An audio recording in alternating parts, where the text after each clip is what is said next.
ஆரோக்கியமான குடல், ஆனந்தமான வாழ்வு. திருச்சியில் அதிநவீன வசதிகளுடன் இயங்கி வரும் டாக்டர் கண்ணன்ஸ் கேஸ்ட்ரோமேட் மருத்துவமனை, திண்டுக்கல் மெயின் ரோட், திருச்சி. உங்கள் செரிமான மண்டல பிரச்சனை அனைத்திற்கும் சிகிச்சை அளிக்கப்படும். அதிமுக பொதுச் செயலர் எடப்பாடி கே பழனிசாமி சேலத்தில் பரப்புரை மேற்கொண்டு வருகிறார். நேரலையில் பார்க்கலாம். அவர் டாக்டர் MBBS படிச்சிருக்காரு, நல்ல குணம் படைத்தவர், சிறப்பாக செயல்படக்கூடியவர். உங்களுடைய குறைகளை சட்டமன்றத்திலே துணிச்சலோடு உங்களுடைய குரல் ஒலிக்கும். அவருக்கு உங்களுடைய பொன்னான வாக்கினை இரட்டை லட்சத்திலே வாக்களித்து வெற்றி பெற செய்ய வேண்டும். நம்முடைய சின்னம் புரட்சி தலைவர் எம்ஜிஆருடைய சின்னம், அம்மாவின் சின்னம், விவசாயியின் சின்னம், நெசவாளரின் சின்னம், ஏழையின் சின்னம், மக்களின் சின்னம், வெற்றி சின்னம். வாக்களிப்பீர் இரட்டை அலைக்கு. ஆக நம்முடைய கூட்டணி பொறுத்த வரைக்கும் இயற்கையான கூட்டணி, நம்ம கூட்டணி வலிமையான கூட்டணி. நம்ம கூட்டணி திமுக தலைமையிலே இருக்கிற கூட்டணி. ஒவ்வொரு நாளும் ஒவ்வொரு தலைவர் ஒவ்வொரு விதமா பேசிட்டு இருக்கிறாங்க. அப்படித்தானே? நேற்று தினம் கூட எங்க முதலமைச்சர் ஸ்டாலின் அவர்கள் கருப்பு சட்டை போட்டு வந்தார். தேர்தலுக்கு முந்தைய கருப்பு சட்டை போட்டு ஆரம்பிச்சிட்டார். தேர்தலுக்கு முன்பாகவே திரு ஸ்டாலின் அவர்களே, உங்களுக்கு நிச்சயமாக மக்கள் கருப்பு சட்டை அடையாளம் கொடுப்பார்கள். எதற்கு கருப்பு சட்டை போட்டீங்க? எதுவுமே தெரியாத யாரோ சொல்றது பேச்ச கேட்டுக்கிட்டு கருப்பு சட்டை போட்டார். என்ன நோக்கம்? பாராளுமன்றம், நம்முடைய பாராளுமன்றத்திலே தொகுதி டீலிமிட்டேஷன்,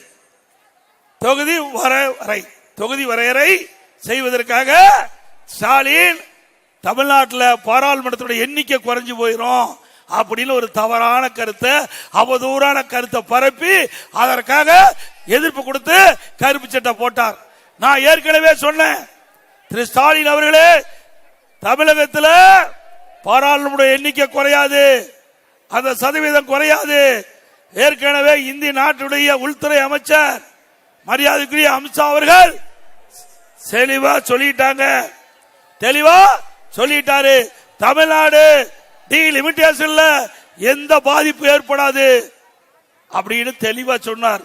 அதுக்கு ஸ்டாலின் சொல்றாரு, எடப்பாடி பழனிசாமி உள்துறை அமைச்சருக்கு அடிமையா இருக்காரு, அவர் தேர்தலில் சொன்ன வார்த்தை நம்பி பேசுறாரு, அவரு பொய் பேசுறாரு, எடப்பாடி பழனிசாமி சொல்லுவது தண்ணீரை எழுத வேண்டும் சொன்னார்.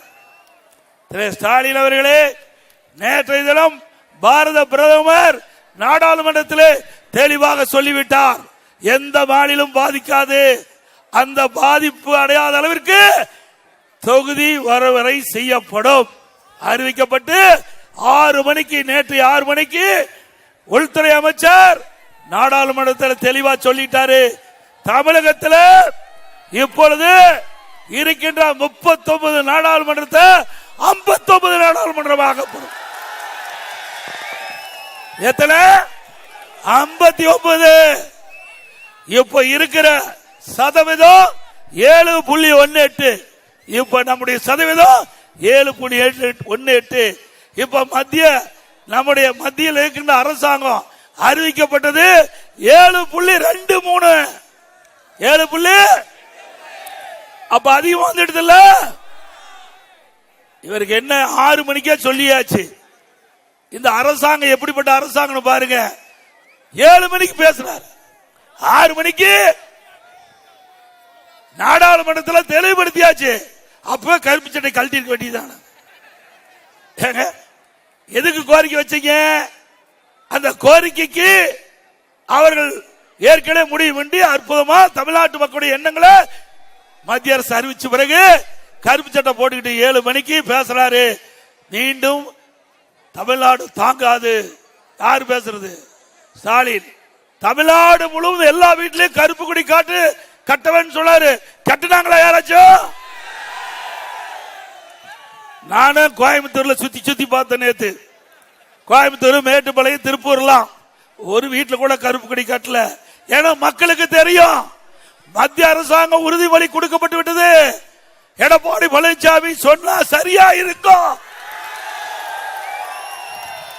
அதனால யாரு கருப்பு கொடி காட்டல. அப்படியே மக்கள், தமிழ்நாட்டு மக்கள் என்ன எண்ணினார்களோ, மத்திய அரசாங்கம் என்ன உறுதிமொழி கொடுத்ததோ அது நேற்று தினம் பாராளுமன்றத்தில் மாலை 6 மணிக்கு அறிவிக்கப்பட்டு விட்டது. இப்ப இனிமேல் கருப்பு சட்டைக்கு வேலை இல்லாத போச்சு. இதை ஒன்னதான் முடிச்சுக்கிட்டு நம்ம பத்தி பேசிட்டு இருந்தார் திரு ஸ்டாலின் அவர்களே. நான் கேட்கிற கேள்விக்கு பதில் சொல்லு. உண்மைதானே? பதில் சொன்னாரா? அதை விட்டுட்டு நான் கருப்பு சட்டை போட்டுக்கிட்டு மத்திய அரசு எதிர்ப்பேன், தமிழ்நாட்டுக்கும் டெல்லிக்கு தான் பிரச்சனை, தேர்தல் எங்க நடக்குது, அப்புறம் டெல்லி எதுக்கு இருக்கிற? தமிழ்நாட்டில் நடக்குது. என்ன சட்டமன்ற தேர்தல் தானே, அப்புறம் டெல்லிக்கு எதுக்கு பேசிட்டு இருக்காரு? அவருக்கு மூளை குழம்பி போச்சு.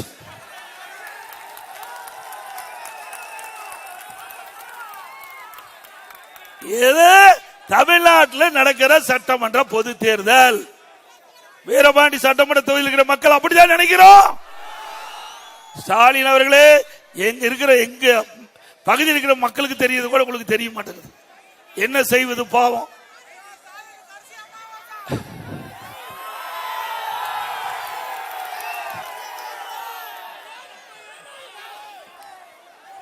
இன்னைக்கு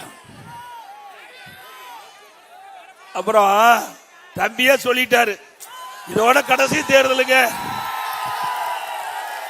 இல்லைங்க, அவர் நல்லா இருக்கட்டும், சந்தோஷமா இருக்கணும், நம்முடைய வேட்பாளர்களை வெற்றி பெற்று அதிமுக ஆட்சி அமைக்கத அவர் வேடிக்கை பார்க்கணும்.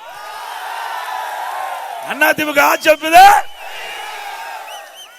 ஆக திரு ஸ்டாலின் அவர்களே, இது தமிழ்நாட்டுக்கு நடக்கிற தேர்தல். நாங்க தெளிவுபடுத்திட்டோம், பல கூட்டத்தில் தெளிவுபடுத்தியாச்சு. ஏற்கனவே அதிமுக பாரதிய ஜனதா கூட்டணி அமைக்கின்ற பொழுது உள்துறை அமைச்சர் ஐடிசி ஹோட்டல்ல அனைத்து பத்திரிகையாளர் வச்சு பேட்டி கொடுத்தார். அதிமுக பாரதிய ஜனதா கூட்டணி தேசிய ஜனநாயக கூட்டணி, தேசிய ஜனநாயக கூட்டணி. இந்த கூட்டணிக்கு தமிழ்நாட்டில் நடக்கிற சட்டமன்ற தேர்தல், இந்த கூட்டணிக்கு அதிமுக தலைமை தாங்கும். பெரும்பாலான இடங்களை வெற்றி பெற்று அதிமுக ஆட்சி அமைக்கும். எங்க கூட்டணியுடைய முதலமைச்சர் வேட்பாளர் இபிஎஸ் சொல்லியாச்சு. நம்ம கூட்டணி கிளியர் ஆயிட்டு இல்ல, அப்புறம் எதுக்கு தமிழ்நாட்டுக்கு டெல்லிக்கு தேர்தல்? தமிழ்நாட்டுக்கு டெல்லிக்கு பிரச்சனை. எப்படி மக்களை ஏமாற்றுறாரு பாருங்க. நாம கேட்கின்ற கேள்விக்கு பதில் இல்ல. நாம கேட்கின்ற கேள்விக்கு 5 ஆண்டு திமுக ஆட்சி செஞ்சாங்களா? வீரபாண்டி சட்டமன்றம் செஞ்சாங்களா? ஸ்டாலின் அவர்களே, நான் ஏற்கனவே சட்டமன்ற உறுப்பினர் இருந்தவன், இந்த பகுதிக்கு மாவட்ட செயலாளராக பல ஆண்டுகளாக இருந்தவன். வீரபாண்டி சட்டமன்ற தொகுதியில் பல பேர் எனக்கு நேரடியா தெரியும்.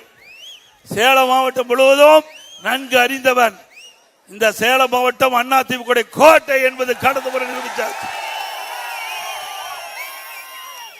ஸ்டாலின் முதலமைச்சரா இருக்கலாம், தமிழ்நாட்டில் ஸ்டாலின் முதலமைச்சரா இருக்கலாம், ஆனா சேலம் அதிமுக ஆண்டிட்டு இருக்குது. 11 சட்டமன்ற தொகுதி, சேலம் மாவட்டத்தில் 11 சட்டமன்ற தொகுதி, அதுல அதிமுக கூட்டணி 10 இடத்துல ஜெயிச்சோம். 2021 10 இடத்துல ஜெயிச்சோம்.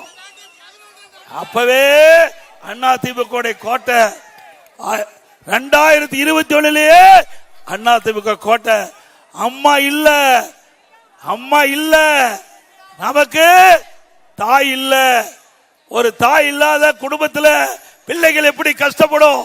அப்படிப்பட்ட துன்பத்தில் கூட மக்கள் எங்களுக்கு ஆதரவளித்து கழக நிர்வாகிகள் தொண்டர்கள் இரவென்றும் பகல் என்றும் பாராம உழைச்சு 11 சட்டமன்ற தொகுதியில் 10 இடத்துல எங்களுக்கு வெற்றி கொடுத்தாங்க.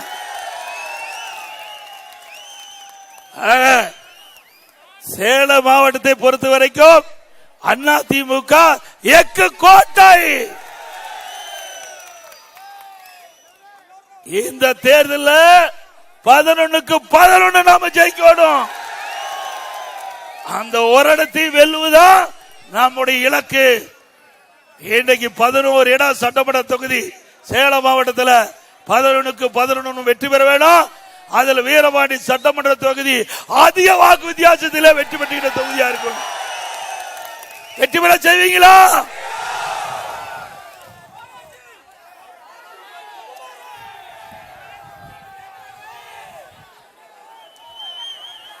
இன்றைய தினம் பாத்தீங்கன்னா திரு ஸ்டாலின் சொல்லிட்டு இருக்கார், தமிழ்நாட்டுக்கு டெல்லிக்கும் நடக்கிற தேர்தல் இல்ல, தமிழ்நாட்டை சுரண்டி பிழைக்கும், தமிழ்நாட்டை சுரண்டி பிழைக்கும் திரு கருணாநிதி குடும்பத்திற்கும் தமிழ்நாட்டு மக்களை மீட்க நடக்கும் தேர்தல். தமிழ்நாட்டை சுரண்டி பிழைக்கும் திரு கருணாநிதி குடும்பத்திற்கும் தமிழ்நாட்டு மக்களை மீட்க நடக்கும் தேர்தல் சட்டமன்ற தேர்தல். நாம இந்த முறை மட்டும் வென்று ஆட்சி அமைக்காவிட்டா திரு ஸ்டாலினுடைய குடும்பம் சர்வாதிகாரமா மாறிடும். சிந்திச்சு பாருங்க.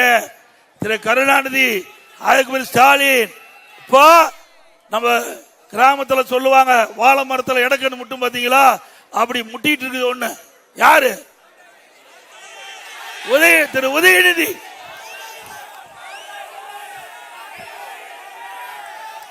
அவர் சொன்னா கோவிச்சுக்கிறாருப்பா.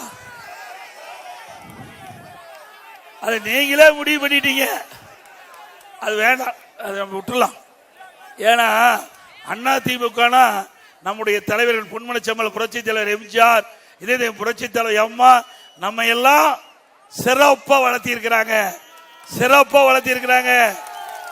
நம்ம கட்சி தலைவர்கள் மக்களுக்கு சேவை செய்ய வேண்டும் என்பதற்காக தொடங்கப்பட்ட கட்சி அதிமுக கட்சி.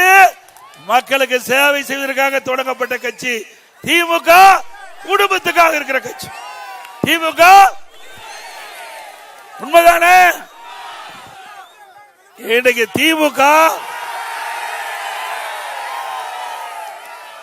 அது கட்சி அல்ல, கார்ப்பரேட் கம்பெனி.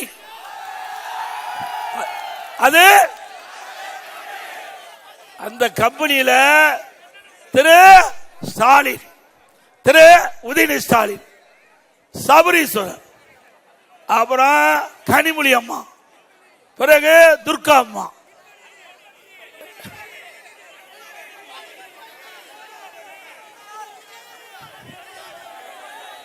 இப்படி பல பேர் கம்பெனியில டைரக்டர் இருக்கிறாங்க. ஸ்டாலின் சேர்மனா இருக்காரு. அப்படிதான் ஒரு கார்பரேட் கம்பெனி திமுக ஆகி போச்சு. அது கட்சி அல்ல. ஆக அது கட்சியா இருந்தா மக்களுக்கு தேவையான சேவை செய்வாங்க. Corporate company கொள்ளையடிப்பாங்க. கம்பெனி எதுக்கு வச்சிருக்காங்க? லாப நஷ்டம் பார்க்க. அதுக்குதான் 2 ஆண்டுக்கு முன்பு திரு பழனிவேல் தியாகராஜன் அவர்கள் நிதியமைச்சரா இருந்தார்ல. அந்த நிதியமைச்சர் ஒரு ஆடியோல சொல்றாரு. அந்த ஆடியோல சொன்ன கருத்து திரு உதயநிதி அவர்களும் திரு சபரீஸ்வரர் அவர்களும் கையில் 30,000 கோடியை வைத்துக் கொண்டு என்ன செய்வது என்று தடுமாறிக்கொண்டு இருப்பதாக ஆடியோ செய்தி வந்ததில்ல.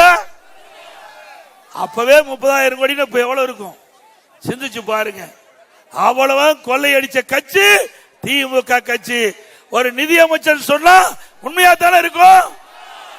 யார்? அந்த கட்சி, திமுக கட்சி சேர்ந்த திரு ஸ்டாலின் அமைச்சரவையில் இருக்கிற ஒரு நிதியமைச்சர் இப்படி சொல்றாங்கன்னா அதுல உண்மை இருக்குது. உண்மைதானே?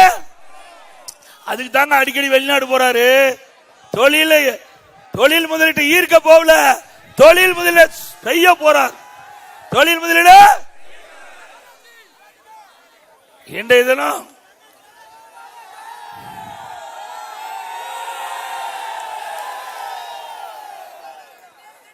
இன்னொரு மந்திரி இருக்காரு, 10 ரூபாய்க்கு பேர் போன மந்திரி.